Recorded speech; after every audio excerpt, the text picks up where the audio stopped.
Welcome to SK notions. இன்றைக்கி நம்ம என்ன பார்க்க போகிறோன்னா கோவக்காய் பொரியல் எப்படி சிம்பிளான முறையில் டேஸ்ட்டாக பண்ணலான்னு பார்க்கலாம்.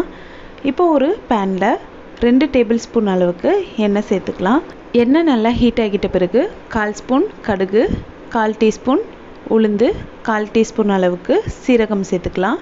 இது எல்லாமே நல்லா பொரிஞ்சிட்ட பிறகு ஸ்டவ் பார்த்திங்கன்னா லோ ஃப்ளேமில் வச்சுட்டு 1/4 டீஸ்பூன் அளவுக்கு மஞ்சள் தூள் சேர்த்துக்கலாம். கூடவே 1 டேபிள் ஸ்பூன் அளவுக்கு மிளகாய்த்தூள் சேர்த்துக்கலாம். குழம்பு மிளகாய்த்தூள் இல்லாட்டி தனி மிளகாய்த்தூள், எந்த மிளகாய்த்தூள் வேண்டாலும் நீங்கள் சேர்த்துக்கலாம். சேர்த்துட்டு நல்லா இந்த மாதிரி எண்ணெயில் மிக்ஸ் பண்ணி விட்டுருங்க. ஸ்டவ் பார்த்திங்கன்னா லோ ஃப்ளேம்லேயே இருக்கட்டும். இப்போ வந்துட்டு இதை நல்லா மிக்ஸ் பண்ணிட்ட பிறகு நம்ம கட் பண்ணி வச்சுருக்க கோவக்காயை சேர்த்துக்கலாம். சேர்த்துட்டு இதை நல்லா இந்த எண்ணெயில் வதக்கி விட்டுக்கலாம். இந்த மாதிரி நல்லா மிக்ஸ் பண்ணிட்ட பிறகு ஹை ஃப்ளேமில் வச்சு இந்த கோவக்காயை வதக்கி விட்டுக்கலாம். இப்போ கோவக்காயை நல்லா மிக்ஸ் பண்ணிட்ட பிறகு இந்த ரெசிபிக்கு தேவையான அளவுக்கு உப்பு சேர்த்து திரும்பவும் இதை நம்ம நல்லா மிக்ஸ் பண்ணி விட்டுக்கலாம்.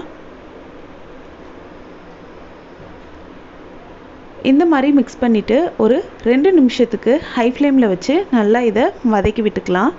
இதில் பார்த்திங்கன்னா நம்ம வெங்காயம், தக்காளி, புளி, தயிர்ன்ட்டு எதுவுமே சேர்க்க போகிறதில்ல. சிம்பிளாக இந்த மாதிரி தான் செய்ய போகிறோம். இப்போ பார்த்திங்கன்னா 2 நிமிஷம் ஹை ஃப்ளேமில் வச்சு வதக்கியாச்சு. இப்போ ஒரு தட்டு போட்டு மூடிட்டு லோ ஃப்ளேமில் வச்சுக்கலாம். இதை ஒரு 2 நிமிஷத்துக்கு ஒரு தடவை நம்ம தட்டை ஓப்பன் பண்ணிவிட்டு இந்த மாதிரி நல்லா மிக்ஸ் பண்ணி விட்டுக்கலாம். அப்போ தான் எல்லா சைடுமே நல்லா ஈவனாக வெந்து வரும்.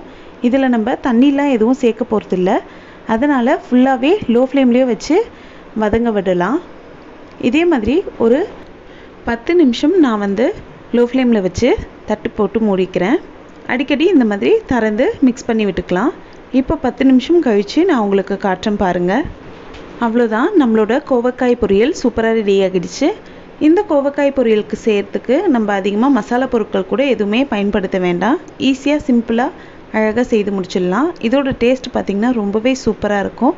கண்டிப்பாக அடுத்த தடவை கோவக்காய் வாங்கினீங்கன்னா இந்த மாதிரி சிம்பிளான முறையிலையும் செய்து பாருங்கள். உங்கள் எல்லாருக்கும் கண்டிப்பாக பிடிக்கும். இந்த வீடியோ உங்களுக்கு பிடிச்சிருந்தால் லைக் பண்ணுங்கள், உங்கள் ஃப்ரெண்ட்ஸோடு ஷேர் பண்ணுங்கள், அண்ட் இப்படி இருந்துச்சுன்னு கமெண்ட் பண்ணுங்கள். நம்ம சேனலை ஃபஸ்ட் டைம் பார்க்குறீங்கன்னா மறக்காமல் சப்ஸ்கிரைப் பண்ணுங்கள். தேங்க்ஸ் ஃபார் வாட்சிங் ஃப்ரெண்ட்ஸ்.